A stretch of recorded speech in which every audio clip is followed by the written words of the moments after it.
আপনার ভোটার কার্ডটা কি আর বৈধ আছে? হয়তো আপনি ভাবছেন কার্ডটা তো আপনার কাছেই আছে, তাহলে ভোট দিতে কোনো সমস্যা নেই। কিন্তু আজ আপনার জীবনে সবচেয়ে বড় গুরুত্বপূর্ণ অধিকারটা কেড়ে নেওয়া হয়েছে, আর আপনি হয়তো টেরও পাননি। হ্যাঁ, ঠিকই শুনেছেন, পশ্চিমবঙ্গের প্রায় 59 লক্ষ ভোটারের নাম খসড়া তালিকা থেকে বাদ পড়ে গেছে। এটা কোনো সাধারণ সংশোধন নয়, এটা নির্বাচন কমিশনের এক বিশাল প্রক্রিয়া, যার নাম স্পেশাল ইন্টেন্সিভ রিভিশন অথবা SIR। এখন চিন্তা করুন, আপনার নামটা কি আদৌ আছে?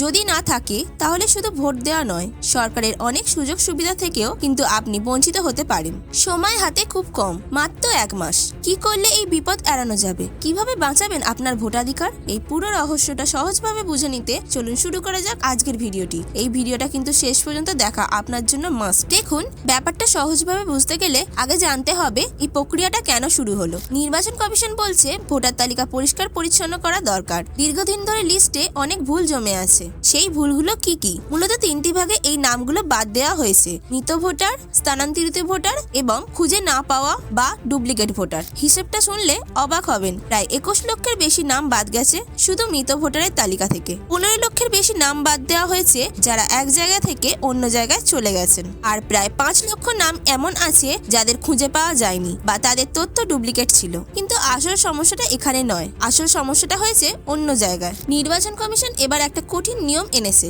আপনার নাম তালিকায় রাখতে হলে আপনাকে প্রমাণ করতে হবে আপনার বা আপনার বাবা মায়ের নাম 2002 সালের ভোটার লিস্টে ছিল। অর্থাৎ আপনার ভোটাধিকার প্রমাণের জন্য আপনাকে 21 বছর পেছনে যেতে হচ্ছে। এই নিয়ম মানতে গিয়েই প্রায় 30 লক্ষের বেশি ভোটার নো ম্যাপিং তালিকায় চলে এসেছেন, যাদের পুরনো রেকর্ডের সাথে কোনো লিঙ্ক খুঁজে পাওয়া যাচ্ছে না। আর এই মানুষগুলোকেই এখন শুনানিতে ডাকা হবে। এই বিশাল কাজটা করছে কারা? আমাদের বুথ লেভেল অফিসার বা সংক্ষেপে বললে BLOরা। এদের ওপর কাজের চাপ এতটাই ছিল যে পরিস্থিতিটা একটা মানবিক বিপর্যয়ে পরিণত হয়েছে। মুখ্যমন্ত্রী মমতা বন্দ্যোপাধ্যায় সরাসরি অভিযোগ করেছেন যে এই SIR প্রক্রিয়া শুরুর পর থেকে 28 জন BLOর মৃত্যু হয়েছে। কেউ কেউ মানসিক চাপে আত্মহত্যা করেছেন বলে অভিযোগ উঠেছে। কাজের সময়সীমা এত কম ছিল যে কর্মীদের না ছিল পর্যাপ্ত প্রশিক্ষণ, না ছিল পর্যাপ্ত ছুটি। ভাবুন, একটা রুটিন প্রশাসনিক কাজের জন্য এতগুলো মানুষের জীবন চলে গেল। আর এর পেছনে কিন্তু চরম রাজনীতিও চলছে। তৃণমূল কংগ্রেস এই প্রক্রিয়াকে বলছে ভোট চুরির কৌশল। তাদের অভিযোগ, বিজেপিকে সুবিধা পাওয়ার জন্য এটা একটা রাজনৈতিক উদ্দেশ্য প্রণোদিত প্রক্রিয়া, যাতে ইচ্ছাকৃতভাবে বহু বৈধ ভোটারের নাম বাদ দেওয়া হচ্ছে। অন্যদিকে কেন্দ্রীয় স্বরাষ্ট্রমন্ত্রী অমিত শাহ স্পষ্ট জানিয়ে দিয়েছেন বিরোধীরা এই সংশোধনী বিরোধিতা করছে কারণ তারা ভোটার লিস্টে অবৈধ অনুপ্রবেশকারীদের রাখতে চায়। এই বিতর্কই বলে দিচ্ছে এটা শুধু লিস্ট পরিষ্কার করা নয়, এটা বাংলার নির্বাচনের আগে জনভিত্তি বদলানোর একটা বড় চাল। এই পুরো প্রক্রিয়াটা CAA এবং NRCর বিতর্কের সঙ্গে জড়িয়ে আছে, ফলে ভয়টা আরো গভীর।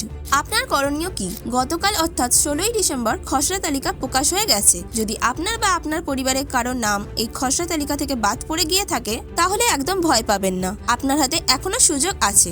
আজ বুধবার থেকে শুরু হয়ে যাচ্ছে দাবি ও আপত্তি জানানোর কাজ। প্রথম কাজ কি?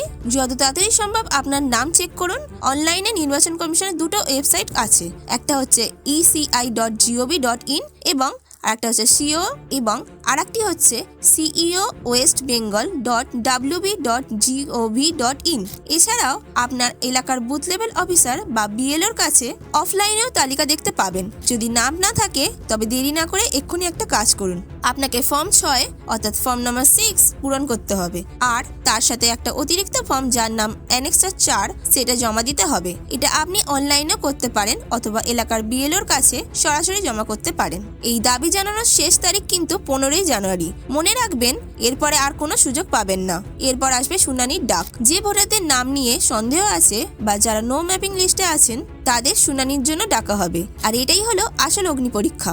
শুনানিতে আপনাকে প্রমাণ করতে হবে যে আপনি একজন বৈধ ভোটার। তার জন্য কমিশন 11টিরও বেশি নথির একটা তালিকা দিয়েছে। এর মধ্যে পাসপোর্ট, জন্ম শংসাপত্র, স্থায়ী বসবাসের শংসাপত্র, এমনকি আপনার মাধ্যমিক বা কলেজের সার্টিফিকেটও থাকতে পারে। কমিশন পরিষ্কার জানিয়ে দিয়েছে যে আধার কার্ড কিন্তু নাগরিকত্বের প্রমাণ হিসেবে গ্রহণ করা হবে না। সুতরাং কাগজপত্র তৈরি রাখাটা এখন সবচেয়ে জরুরি। সব প্রক্রিয়া শেষ হলে আগামী 14ই ফেব্রুয়ারি প্রকাশিত হবে চূড়ান্ত ভোটার তালিকা। এই পুরো প্রক্রিয়াটা প্রমাণ করছে যে গণতন্ত্রে আপনার অধিকারটা কেবল একটা কার্ডের ওপর নির্ভর করে না, নির্ভর করে আপনার সচেতনতার ওপর। লক্ষ লক্ষ মানুষের নাম বাদ পড়েছে, আর সেই তালিকায় আপনার নামও থাকতে পারে। তাই দেরি না করে এক্ষুনি আপনার নামটা যাচাই করুন, এবং যদি কোনো সমস্যা থাকে তাহলে 15ই জানুয়ারির মধ্যে আপনার দাবি জানান, কারণ আপনার একটা ভোটের ওপর নির্ভর করছে আপনার এবং আপনার রাজ্যের ভবিষ্যৎ। সচেতন থাকুন, সুরক্ষিত থাকুন।